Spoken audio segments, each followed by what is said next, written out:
I want to tell you about a trick of shaitan. When you go late to work and your boss is angry at you because you're late, and lots of people work at your office, you know what you do? You avoid eye contact and sneak into your cubicle. You don't want to face him. When you have a bad report card and you go home to your family, you're in 6th, 7th grade, you got a bad report card, you sneak into the house. There's no "Assalamu alaikum, I'm home." You sneak in and you kind of go and you pass out, you go to sleep. Right? What happened in school? Nothing. When you disappoint someone, you avoid contact with them. It's natural.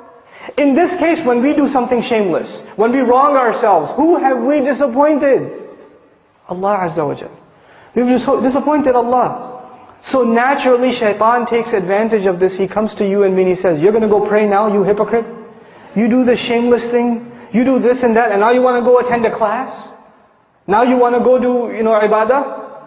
You should be, you're such a two-faced person." So this person says to themselves, "Yeah, I shouldn't go pray because I'm two-faced." Shaitan takes advantage. He distances you from Allah. And we're embarrassed to go before Allah Azza wa Jal. But the true muttaq, he does something wrong. He does something wrong. And immediately what does he do? He remembers Allah. Dhakarullah. There's not even fa, no thumma, nothing. Dhakarullah, immediately. فَاسْتَغْفَرُوا لِذُنُوبِهِمْ. Then they asked Allah to forgive for their sins. And the word for sins here, dhunub, comes from dhanab actually, a tail. That which you're not proud of. That which humiliates you. Something you did that you're not proud of. And they ask Allah to forgive those embarrassing things that they did.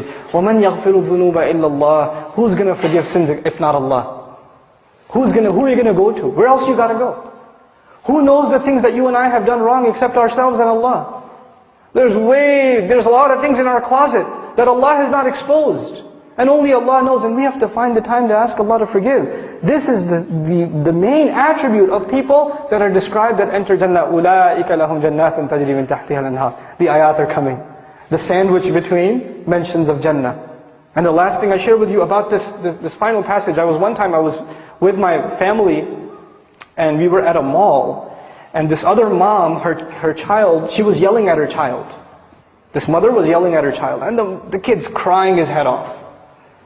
And she even gave him a little, But you know where the child went? After he even got hit and yelled at? He's still holding on to the mother. He's not letting go. Everywhere else around there are these ugly, gigantic strangers. He doesn't want to deal with them. Even if she's angry, even if she's disappointed, even if she's upset, his whole world, his whole shelter, his whole protection, where is he going to go except his mother? And it made me think, subhanallah, when you and I sin, when you and I disobey Allah, where are we going to go? Where else is there to go?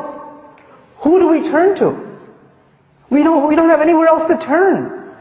So even if we disappoint our Lord, even if we fall short of the standards He set for us, the true muttaq, the hopeful of Jannah, he never loses hope in Allah.